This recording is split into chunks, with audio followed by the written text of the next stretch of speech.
This one is called What My Bible Notes Used to Say. I was looking at Isaiah 1 today.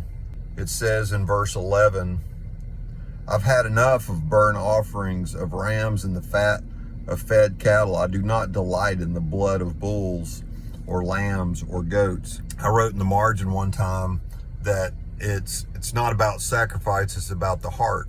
Without a healthy doctrine of original sin, if you are well intended, then your heart is good.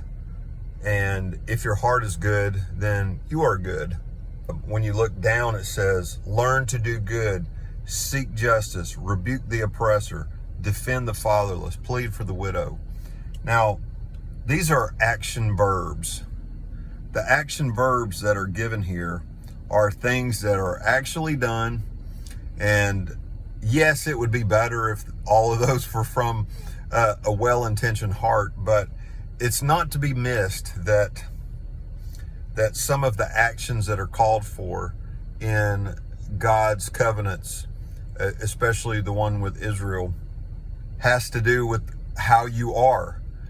In the Western world, we have kind of attributed goodness towards people if they're well-intended.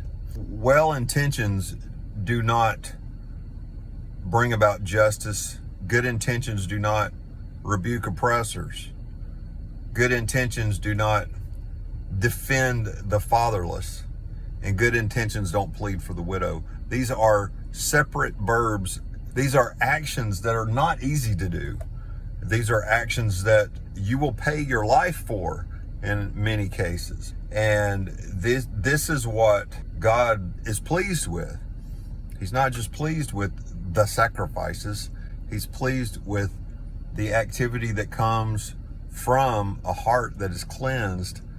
That alone is pointing to the covenant of Christ, that he has made us into new creatures, and he has made us into a new man that is embodied in the new covenant man.